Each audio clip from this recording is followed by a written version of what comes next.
Hello dear teachers, welcome to YouTube channel teachership.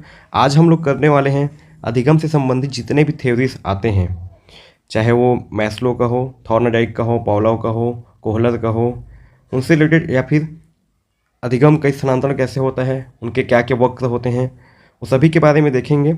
और ये सभी टॉपिक से मैंने एसर्शन रीजन हो गए और कोड से संबंधित और मैचिंग वाले क्वेश्चन, सभी प्रकार के क्वेश्चन को शामिल किया है ताकि आपका प्रैक्टिस जो है और बेहतर हो जाए और सीटेट में आप अच्छा स्कोर कर सकें। तो चलिए वीडियो स्टार्ट करते हैं, क्वेश्चन लेते हैं। यहाँ पे फर्स्ट क्वेश्चन दिया गया है, अभ्यास के बावजूद सीखने की मात्रा में कोई वृद्धि न होने पर अधिगम पठार लर्निंग प्लेट्यू बनता है।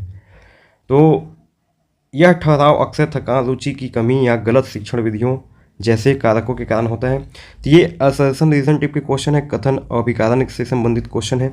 इसमें हम लोग को इंडिविजुअली देखना होता है कि पहला कथन सही है या नहीं और सेकंड क्वेश्चन सही है या नहीं। अगर सही है तो दोनों एक दूसरे, ये जो सेकंड वाला जो है इसको जस्टिफाई करता है कि नहीं करता है, ये भी देखना होता है। तो हम लोग क्योंकि लगा करके कंपेयर कर सकते हैं कि ये होता है कि नहीं होता है।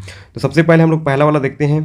तो पहला वाला दिया है, अधिक अभ्यास के बावजूद सीखने की मात्रा में कोई वृद्धि न होने पर अधिगम पठार बनता है। तो अधिगम पठार क्या होता है, आप सभी जानते होंगे कि तीन प्रकार के यहाँ पे वक्र दिया गया है। उत्तल वक्र होता है जिसको कॉन्वेक्स एक्सेलरेशन बोलते हैं। अवतल होता है, इसमें क्या होता है, लर्निंग जो है रैपिडली होता है फिर बाद में स्लो हो जाता है। अवतल में होता है कि स्टार्टिंग में स्लो होता है फिर बाद में बढ़ते जाता है, इसको जे शिफ्ट भी बोला जाता है। और ये जो है सिग्मॉइड एस टिप का जो सबसे स्टैंडर्ड माना जाता है कि स्टार्टिंग में धीमा होता है फिर बीच में बढ़ता है फिर आखिरी समय में फिर स्लो हो जाता है। तो इनके बीच में एक और हम लोग का आता है कि पठार क्या होता है, अधिगम का पठार। अधिगम का पठार ये होता है कि आप इधर अभ्यास करते रहेंगे लेकिन हमारा जो सीखने का जो मात्रा है वो एक समय के बाद क्या हो जाता है, स्थिर हो जाता है, चाहे आप जितना भी अभ्यास करते रहो। इसको अधिगम पठार बोला जाता है। तो इसके पीछे कारण क्या होता है, तो थकान हो सकता है, फैटिग्यू हो सकता है। तो इस टाइप की चीज़ें इसमें शामिल होता है। तो चलिए क्वेश्चन को देखते हैं हम लोग, क्वेश्चन में क्या बोला गया है। क्वेश्चन से हम लोग देख सकते हैं कि बनता है, अभ्यास के बावजूद सीखने की मात्रा में कोई वृद्धि न होने पर अधिगम पठार बनता है। तो सही है, अभ्यास के बावजूद सीखने की मात्रा में कोई वृद्धि न हो तो उसको अधिगम पठार बोला जाता है। बिल्कुल सत्य कथन है। तो पहला वाला सही हो गया। यह ठहराव अक्सर थकान, रुचि की कमी या गलत शिक्षण विधियों जैसे कारकों के कारण होता है। ये जो क्योंकि लगा के हम लोग कंपेयर कर सकते हैं कि क्योंकि ये जो ठहराव है किसके चलते, थकान के चलते, रुचि की कमी कारण होता है। तो ये भी सही है और इसको जस्टिफाई भी करता है। तो हम लोग का आंसर क्या हो जाएगा, ए। कथन ए और कारण आर दोनों सत्य हैं और आर ए की सही व्याख्या करता है। ये हम लोग का फर्स्ट क्वेश्चन था। सेकंड क्वेश्चन देखते हैं। कथन दिया हुआ है यहाँ पे, तत्परता के नियम लॉ ऑफ रेडीनेस के अनुसार यदि कोई व्यक्ति सीखने के लिए तैयार है तो वह जल्दी और प्रभावी ढंग से सीखता है। ये हमारे जो थॉर्नडाइक के जो नियम हैं, सीखने के नियम जिसमें law of readiness, law of exercise and law of effect, तो तत्परता का नियम और अभ्यास का नियम और प्रभाव का नियम है, वहीं से क्वेश्चन लिया गया है। तो जल्दी प्रभावी ढंग से सीखता है, तो ये तो सही हो गया कथन, क्योंकि अगर बच्चा जो है सीखने के लिए तैयार है तो जल्दी जल्दी सीखेगा। ये क्योंकि अब इसको कंपेयर करते हैं, क्योंकि यदि किसी व्यक्ति को तब सीखने के लिए मजबूर किया जाता है जब वह तैयार नहीं होता तो इससे खींच, एनॉयंस उत्पन्न होती है। तो बिल्कुल सही है, अगर बच्चा सीखना ही नहीं चाहता और उसको ज़बरदस्ती तैयार किया जाता है तो उन बच्चों में खींच आता है, एनॉयंस बोलते हैं जिसको। तो ये भी सही है, इसको जस्टिफाई भी करता है। तो हम लोग का आंसर क्या हो जाएगा, ए। नेक्स्ट क्वेश्चन देखते हैं। अधिगम का नकारात्मक स्थानांतरण, निगेटिव ट्रांसफर, तब होता है जब एक छात्र जिसे अंग्रेजी टाइपिंग आती है उसे हिंदी टाइपिंग सीखने में कठिनाई होती है। तो ये हमारे लर्निंग जो ट्रांसफर है उसमें से क्वेश्चन आ गया। कारण दिया है, नकारात्मक स्थानांतरण में पूर्व ज्ञान नए सीखने में बाधा के रूप में कार्य करता है। जो पूर्व ज्ञान होता है हमारे, जो बाद में जो सीखा जाता है उसे बाधा उत्पन्न करता है। बिल्कुल सही है। ये जो इससे पहले हम लोग लर्निंग ट्रांसफर देख लेते हैं कितने प्रकार का होता है। अधिगम स्थानांतरण जो है, देखिए यहाँ पे तीन प्रकार से, यहाँ मुख्य तीन प्रकार हो गए जिसमें धनात्मक होता है, जैसे साइकिल चलाने से बाइक चलाने में हेल्प मिलता है। एक ऋणात्मक होता है, जैसे कि यहाँ पे अगर बच्चे को हिंदी का टाइपिंग आता है या इंग्लिश का टाइपिंग आता है, वो हिंदी का टाइपिंग करना सीखता है तो बहुत दिक्कतें आती हैं। एक होता है शून्य ट्रांसफर, जैसे कि कंप्यूटर चलाना और पेंटिंग करना दोनों में कोई रिलेशन नहीं है तो इसको शून्य, पूर्व ज्ञान का कोई प्रभाव नहीं पड़ता बोलते हैं। और लैटरल ट्रांसफर, एक स्तर पर सीखा ज्ञान उसी स्तर की दूसरी परिस्थिति में सहायक करता है। जैसे कि ये बच्चा जो है क्लास में, इसको लैटरल ट्रांसफर बोलते हैं, पारस्परिक अंतरण बोलते हैं। जैसे बच्चा जो है प्लस माइनस करना जानता है तो मार्केट में जाएगा तो उसको सब्जी लेने में आसानी होगी। एक होता है वर्टिकल होता है, जैसे कि एक बच्चा जो है अंक गणित जानता है तो उसको बीज गणित मतलब ऊपर की ओर जाने में हेल्प करे, मतलब नीचे जो सीखा हुआ ज्ञान है जैसे गिनती जानता है या अंक गणित जानता है तो उसको बीज गणित बनाने में आसानी होगी। एक होता है अनुकरण अंतरण, इसमें क्या होता है सीक्वेंशियल होता है, हम लोग एक सीक्वेंस में सीखा जाता है, जैसे कि ABCD का नॉलेज हो तब जाके लेटर्स का नॉलेज हो तब जाके हम वर्ड्स बनाएंगे, वर्ड्स का नॉलेज हो तब जाके हम लोग सेंटेंस बनाएंगे। इस प्रकार से अधिगम का ट्रांसफर होता है। एक होता है बाइलेटरल, एक हाथ से सीखा हुआ दूसरे हाथ में ट्रांसफर होता है, उसको क्या कहा जाता है बाइलेटरल या फिर द्विपार्श्विक अंतरण कहा जाता है। ट्रांसफर को देख लिए, अब देखते हैं ये क्वेश्चन किस शेप का है।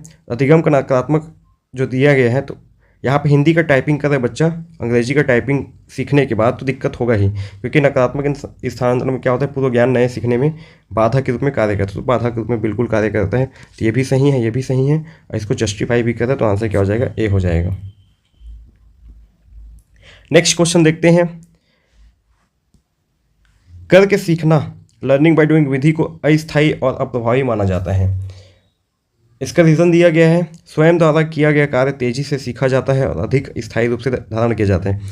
करके सीखना जो है विधि को अस्थायी और प्रभावी माना जाता है, बिल्कुल गलत है, क्योंकि करके सीखना सबसे स्थायी माना जाता है और बहुत ही प्रभावशाली माना जाता है, क्योंकि अब यहाँ पे कारण पे लिखा हुआ है स्वयं द्वारा किया गया कार्य तेजी से सीखा जाता है और अधिक स्थायी रूप से धारण किया जाता है। तो बिल्कुल सही बोला गया है कि स्वयं जो खुद से करते हैं उसको हम लोग बहुत तेजी से सीखते हैं और स्थायी ज्ञान के रूप में इकट्ठा होता है। तो यहाँ पे रीज़न सही है लेकिन ए असत्य है, तो आंसर क्या हो जाएगा हम लोग ए असत्य है लेकिन कारण सत्य है, तो आंसर क्या आ जाएगा डी आ जाएगा।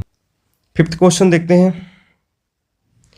अंतर्दृष्टि अधिगम इनसाइट लर्निंग थ्योरी का सुझाव किस है कि किसी समस्या का समाधान अचानक आहा अनुभव के रूप में आता है। यह सिद्धांत रटंत अधिगम और बिना समझे बार बार प्रयास एवं त्रुटि पर अधिक निर्भर करता है। तो यहाँ पे अंतर्दृष्टि का सिद्धांत जो कोहलर का सिद्धांत है वो क्या कहा जाता है कि अचानक से हम लोग को जानकारी के बारे में ज्ञान होता है, हम सभी जो भी प्रॉब्लम है उसको हम एक समग्र रूप से देखते हैं, फिर उसके लिए हमारे दिमाग में अचानक से कुछ आइडियाज़ आते हैं, सूझ आता है, तो सूझ का सिद्धांत बोला जाता है, इसको आहा बोला जाता है। तो पहला तो सही है, लेकिन दूसरा जो है ये रटंत अधिगम पे फोकस नहीं करता, तो ये बिल्कुल गलत हो गया। तो ए सही है लेकिन कथन ए सही है लेकिन आर गलत है, ये हमारा जो है, तो इसका आंसर सी है, ए सत्य है लेकिन आर असत्य है। चलिए आगे बढ़ते हैं नेक्स्ट क्वेश्चन। छठवां क्वेश्चन देखते हैं। शास्त्रीय अनुबंधन क्लासिकल कंडीशनिंग में घंटी शुरू में एक तटस्थ उद्दीपक न्यूट्रल स्टिमुलस होती है, लेकिन भोजन के साथ जोड़े जाने के बाद अनुबंधित उद्दीपक CS बन जाती है। तो ये सही बात है, क्योंकि हम लोग सभी जानते हैं पावलोव का जो क्लासिकल कंडीशनिंग का जो थ्योरी है उसमें घंटी जो है घंटी बस को बजाए जाने पे स्टार्टिंग में कोई सलाइवेशन नहीं आता, तो वो न्यूट्रल स्टिमुलस होता है, लेकिन भोजन के साथ बाद में जोड़ दिया जाता है तो वो क्या बन जाता है अनुबंधित उद्दीपक बन जाता है, मतलब ये फूड के साथ जोड़ देने पर उसके साथ बंध जाता है। अब इसका कारण दिया है भोजन एक स्वाभाविक उद्दीपक के रूप में कार्य करता है जो स्वाभाविक रूप से लार टपकाने की क्रिया उत्पन्न करता है। तो ये भोजन यहाँ पे ये भी सही है अपने आप में, क्योंकि यहाँ पे भोजन के बारे में बात की जाए, यहाँ पे घंटी के बारे में बात की, दोनों के बीच कोई रिलेशन दिख नहीं रहा है, लेकिन अपने आप में सही है क्योंकि भोजन एक स्वाभाविक उद्दीपक है। मतलब भोजन को स्वाभाविक उद्दीपक कहने का मतलब ये है कि पावलोव की जो थ्योरी है उसमें भोजन जो है उसको देखते ही कुत्ते के मुंह में लार आना एक स्वाभाविक उद्दीपक माना गया है। तो ये भोजन क्या है उद्दीपक के तौर पे काम करता है, स्वाभाविक उद्दीपक। तो ये दोनों आपस में अपने आप में इंडिपेंडेंट सही है, लेकिन ये घंटी से रिलेटेड था, ये दूसरा है, तो ये क्या है दोनों आपस में जस्टिफाई नहीं करते। तो आंसर क्या जाएगा कथन ए सत्य है, कथन ए और आर दोनों सत्य है, लेकिन आर ए की व्याख्या नहीं करता है। इसका आंसर क्या हो जाएगा हम लोग का बी हो जाएगा, छठवां का बी। नेक्स्ट क्वेश्चन देखते हैं। BF स्किनर के सिद्धांत को क्रिया प्रसूत अनुबंधन के रूप में जाना जाता है। तो BF स्किनर का जो सिद्धांत है उसको ऑपरेंट कंडीशनिंग, इसको क्रिया प्रसूत के सिद्धांत के रूप में जाना जाता है, हम सभी जानते हैं BF स्किनर का, तो सही है अपने आप में कथन। इस सिद्धांत में प्राणी सक्रिय होता है और व्यवहार को पुनर्बलन द्वारा आकार दिया जाता है। तो ये भी सही है, क्योंकि इस सिद्धांत में क्या है प्राणी को सक्रिय माना गया, एक्टिव लर्नर माना गया है, और उसको बार बार पुनर्बलन के माध्यम से आकार दिया जाता है, उनमें चेंजेस लाया जाता है। तो ये भी सही है और जस्टिफाई भी कहता है। तो आंसर क्या हो जाएगा हम लोग का ए हो जाएगा। नेक्स्ट क्वेश्चन देखते हैं। अल्बर्ट बंडूरा का सामाजिक अधिगम सिद्धांत सोशल लर्निंग थ्योरी इस बात पर जोर देता है कि बच्चे मॉडल व्यवहार को देखकर सीखते हैं। ये पहला कथन हो गया जो कि सही है। ये जो है अल्बर्ट बंडूरा का सामाजिक अधिगम बोला जाता है। अल्बर्ट बंडूरा के हिसाब से समाज में जो भी बच्चे देखते हैं एक मॉडल के तौर पे अपने मम्मी पापा या फिर समाज में जो भी चीज़ें देखते हैं उनको मॉडल व्यवहार को देख के ही सीखते हैं। कारण दिया हुआ है, प्रयोगों में जिन बच्चों ने बोबो डॉल के प्रति हिंसक व्यवहार देखा वे स्वयं आक्रामक हो गए। तो एक बोबो डॉल वाला एक्सपेरिमेंट किए थे जिसमें बोबो डॉल के साथ जैसा व्यवहार करते दिखाया जाता था बच्चे वैसे ही हो जाते थे। तो बोबो डॉल में क्या किया जाता था कि एक डॉल लिया जाता था, उनके साथ अगर बच्चों को ऐसा दिखाया जाए कि उनके साथ हिंसा करें तो बच्चे थोड़ा हिंसक भी हो जाते थे। अगर प्यार करते दिखाया जाता था तो बच्चे जो है बोबो डॉल के साथ प्यार भी करने लगते थे। तो ये भी सही है और इसको जस्टिफाई भी करता है। तो आंसर क्या हो जाएगा हम लोग का ए। 9th नंबर क्वेश्चन देखते हैं। आसुबेल के अनुसार अर्थपूर्ण अधिगम मीनिंगफुल लर्निंग में नए ज्ञान को पूर्व ज्ञान के साथ जोड़ना शामिल है। तो आसुबेल से रिलेटेड क्वेश्चन है। आसुबेल के वर्गीकरण में रटंत अधिगम रोट लर्निंग को सीखने का उच्चतम रूप माना जाता है। तो ये आसुबेल का थ्योरी है, उसको पहले देख लेते हैं हम लोग क्या बोला जाता है। डेविड आसुबेल के जो थ्योरी है उसमें जो मुख्य विचार क्या कहता है, सीखना रट कर नहीं बल्कि समझ कर होना चाहिए। आत्मसाती का नए ज्ञान को पूर्व ज्ञान के साथ जोड़ना ही वास्तविक सीखना है। इसने सीखने का 4 प्रकार बताया गया था, जैसे रट कर सीखना, बिना समझे दोहराना, अर्थपूर्ण सीखना, अभिग्रहण के द्वारा सीखना रिसेप्शन लर्निंग, और डिस्कवरी खोज के माध्यम से सीखना। तो ये चार प्रकार के सीखने के बारे में बताया गया था। तो चलिए क्वेश्चन पे आते हैं। इस क्वेश्चन में आसुबेल का जो पहला है नए ज्ञान को पूर्व ज्ञान के अनुभव के माध्यम से जो जोड़ना शामिल है, तो बिल्कुल सही है। लेकिन इसमें रटंत अधिगम को सीखने को उच्चतम रूप माना गया, तो ये सही है। रटने का जो अधिगम है उसके बारे में बोला गया है लेकिन उसको उच्चतम रूप नहीं माना गया है। तो यहाँ पे क्या है, कथन ए सत्य है लेकिन कारण आर असत्य है। तो ये क्या हो जाएगा हम लोग का आंसर सी हो जाएगा। नेक्स्ट क्वेश्चन देखते हैं। मैस्लो ने अपने आवश्यकताओं के पदानुक्रम पिरामिड में आत्म अभिव्यक्ति सेल्फ एक्चुअलाइजेशन को सबसे नीचे रखा गया है। तो आसुबेल का सबसे पहले हम लोग देखते हैं थ्योरी को। मैस्लो का ये मॉडल है जिसको क्रमबद्ध प्रारूप के माध्यम से देखते हैं कि मानवीय जो आवश्यकताएं होते हैं उसमें सबसे प्राइमरी जो निम्न स्तर की आवश्यकताएं होती हैं उसको क्या बोला जाता है, शारीरिक आवश्यकताएं बोला जाता है। उसके बाद सुरक्षा संबंधित आवश्यकताएं बोला जाता है, और प्यार और अपनापन की आवश्यकताएं, आत्मसम्मान की आवश्यकताएं, आत्म अभिव्यक्ति की संबंधी आवश्यकताएं। तो सबसे जो उच्च स्तर को माना गया, किसको माना गया है, आत्म अभिव्यक्ति संबंधी आवश्यकताएं, जिसको सेल्फ एक्चुअलाइजेशन नीड्स बोला गया है। और सबसे जो निम्न स्तर का माना गया, किसको माना गया, शारीरिक आवश्यकताएं, भूख प्यास आदि आवश्यकताएं। तो ये सबसे निम्न स्तर का है, सबसे उच्च स्तर का ये हो गया। तो क्वेश्चन में क्या बोला गया है,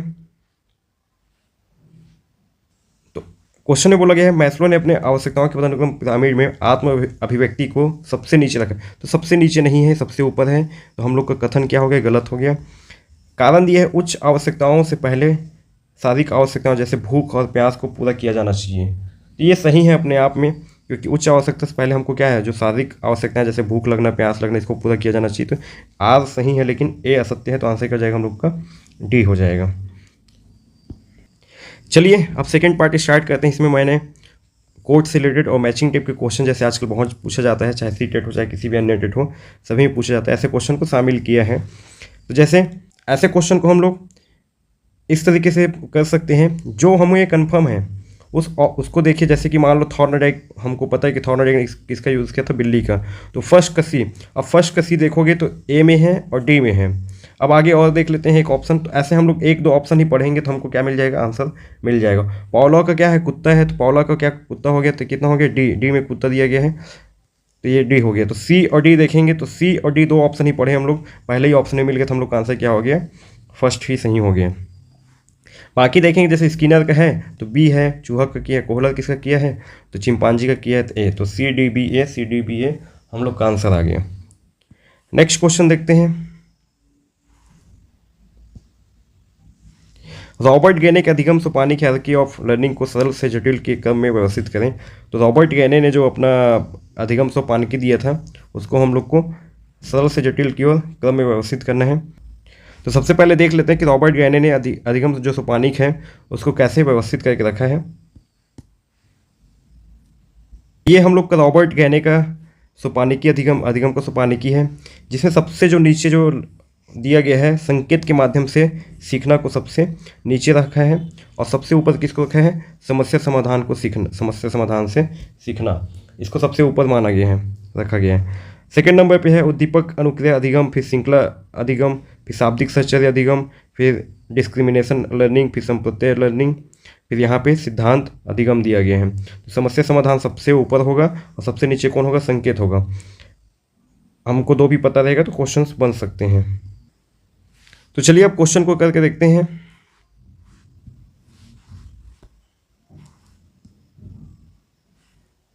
तो चलिए अब क्वेश्चन को करके देखते हैं।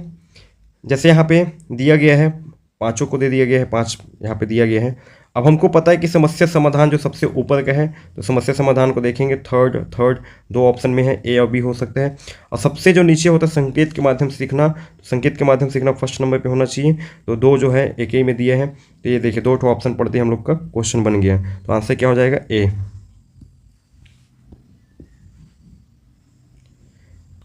13th नंबर क्वेश्चन देखते हैं।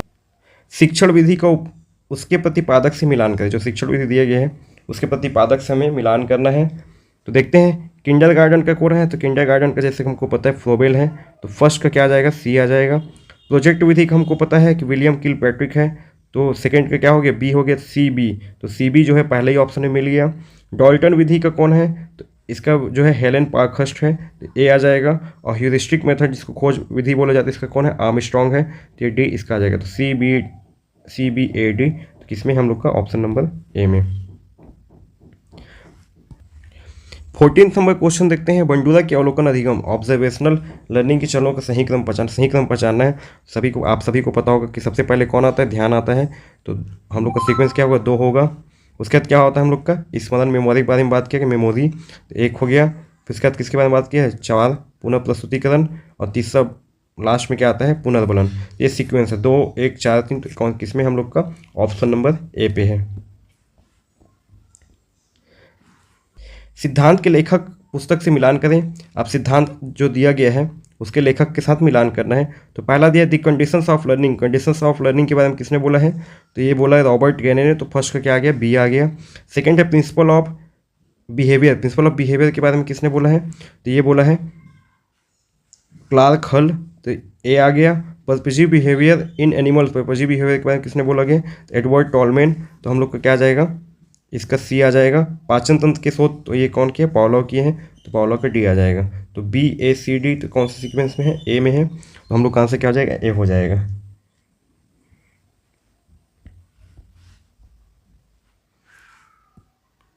सेक्शन नंबर क्वेश्चन दिया गया है। निम्न में से कौन से थॉर्नडाइक के सीखने के प्राथमिक नियम है। अब थॉर्नडाइक के सीखने के प्राथमिक नियम हम सभी जानते हैं, 2 प्रकार के नियम दिए गए थे, प्राइमरी और सेकेंडरी। तो प्राइमरी में 3 चीज़ें शामिल है जिसको मैं री बोलता हूँ, जिसमें लॉ ऑफ रेडीनेस है।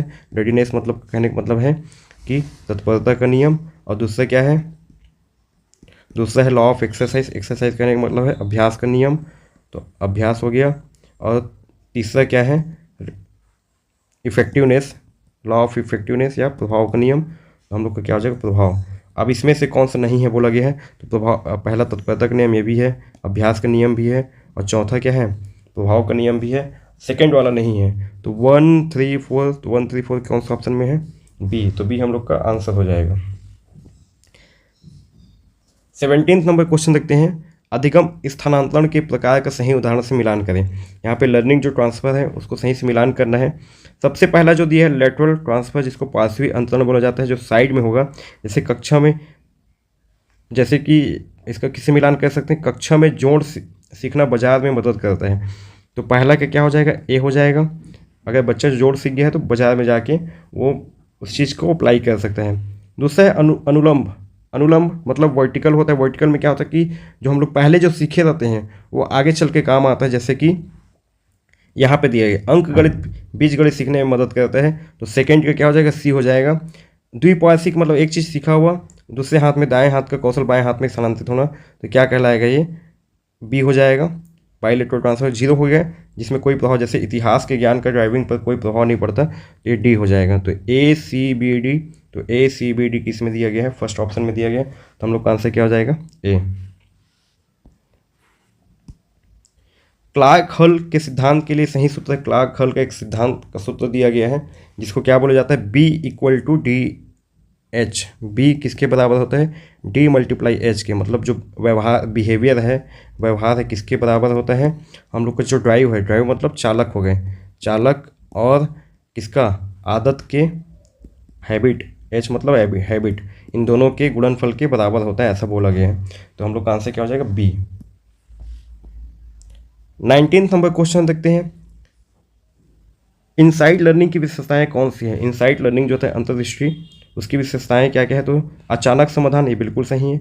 ज्ञान का स्थानांतरण, ये भी होता है। थर्ड दिया है संपूर्ण स्थिति का बोध, तो ये भी होता है। और फोर्थ दिया रटने पर जोर, तो ये नहीं होगा। तो 19 का आंसर क्या हो जाएगा हम लोग का, बी, 1, 2 और 3। तो आंसर क्या है, बी। 20वां नंबर क्वेश्चन देखते हैं, यहाँ पे सूची दिया गया है और उनके जो सिद्धांत क्या है उसके बारे में हमको मैच करना है। जैसे हम पहला दिया संज्ञानात्मक मानचित्र, संज्ञानात्मक मानचित्र के बारे में कौन बोला है, तो एडवर्ड टॉलमेन, तो फर्स्ट बी आ जाएगा पहले नंबर पे। सेकंड दिया जीवन का दायरा, लाइफ स्पेस या फिर फील्ड थ्योरी बोला जाए तो कौन दिया इसके बारे में, लाइफ स्पेस, जीवन का दायरा या फिर फील्ड थ्योरी बोला जाए, जिसके बारे में किसने बताया है, ए कूट लेविन ने। उसका दिया है एकल प्रयास अधिगम, एकल प्रयास अधिगम, जिसके बारे में किसने बोला, एडविन गुथरी, तो सी हो गया, तो बी ए सी। और सामाजिक संरचनावाद, सामाजिक संरचनावाद किसके बारे में, तो वाइगोत्स्की, तो ये क्या हो गया, डी हो गया। तो हम लोग का आंसर क्या हो जाएगा, बी ए सी डी, जो कि हमारे ऑप्शन नंबर 1 पे है। अब चलिए यहाँ पे वन लाइनर टिप के क्वेश्चंस करते हैं, फैक्चुअल टिप के क्वेश्चन। तो पहला क्वेश्चन है, किसने अधिगम को आदतों, ज्ञान और अभिवृत्तियों का अर्जन के रूप में परिभाषित किया है, तो किसने किया है 21 नंबर के क्वेश्चन में, तो क्रो व क्रो के द्वारा ऐसा बोला गया है।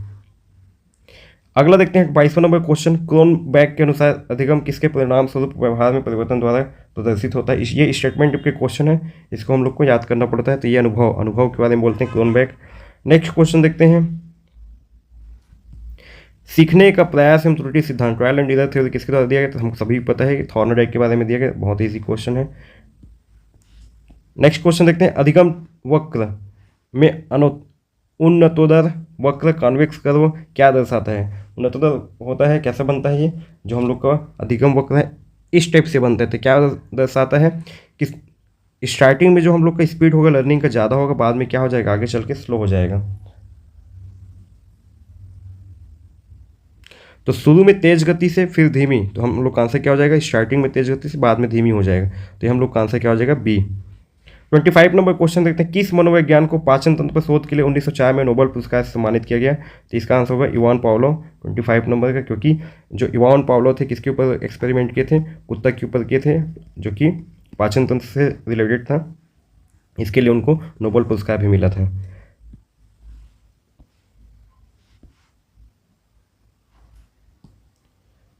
नेक्स्ट क्वेश्चन देखते हैं, क्षेत्र सिद्धांत फील्ड थ्योरी, जिसमें सूत्र B equal to F P E शामिल है, किसने प्रस्तावित किया। तो क्षेत्र सिद्धांत जैसे हमको पता है, तो कोर्ट लेविन के द्वारा दिया गया है। तो 26 नंबर का आंसर क्या हो जाएगा, ए। और इसमें एक फार्मूला दिया है B equal to F P multiply E. अगर समझा जाए तो B इक्वल टू एफ, ये फंक्शन है, मैथ्स वाला टर्म है, इसको पी ई। तो यहाँ पे क्या हो गया, B का मतलब हो गया बिहेवियर, व्यवहार, और यहाँ पे एफ जो है फंक्शन हो गया, कार्य की, मैथ्स का टर्म है। और पी जो है साइकोलॉजिक पर्सन बोल सकते हैं, जो मनोवैज्ञानिक जिसके ऊपर किया जा रहा है। और ये जो है कि किस इन्वायरमेंट में किया जा रहा है, तो इन्वायरमेंट के बारे में बात करता है। तो इस प्रकार से हम लोग का इस सूत्र का डिराइवेशन कर सकते हैं या फिर समझ सकते हैं। नेक्स्ट क्वेश्चन देखते हैं, कोहलर के अंतर्दृष्टि प्रयोगों में इस्तेमाल किया गया चिंपांजी का नाम क्या था। तो बहुत ईजी क्वेश्चन है। 27वां नंबर क्वेश्चन देखते हैं, कोहलर के अंतर्दृष्टि प्रयोगों में इस्तेमाल किए गए चिंपांजी का नाम क्या था। सभी पता है, सुल्तान है। नेक्स्ट क्वेश्चन देखते हैं, करत करत अभ्यास के जड़मती होत सुजान, तो किसके लिए है, प्रैक्टिस मैक्स मैन परफेक्ट, अभ्यास के बारे में बताता है। तो बी इसका आंसर हो जाएगा। किसने कहा स्मृति शरीर के अवयवों में है, किसने कहा था कि स्मृति जो है हमारे शरीर के जो एलिमेंट्स हैं उसमें है, ऑर्गन्स में है, मेमोरी में है। तो किसने बोला है ऐसा, तो इसका आंसर हम लोग को हो जाएगा ए, डॉक्टर मैक ने। लास्ट क्वेश्चन देखते हैं, गैने के पदानुक्रम में किस प्रकार का अधिगम सबसे उच्च और जटिल माना गया है? तो जैसे हम लोग रॉबर्ट गैने का देखें अधिगम का जो सोपान है, तो उसमें संकेत जो है सबसे नीचे होता है, सबसे नीचे ये होता है, और समस्या समाधान वाला जो प्रॉब्लम सॉल्विंग सबसे ऊपर होता है। हम लोग का आंसर क्या हो जाएगा? सी हो जाएगा। तो ये थे कुछ 30 क्वेश्चन हमारे अधिगम से संबंधित। आई होप आप लोग को पसंद आया होगा। Thank you so much for watching.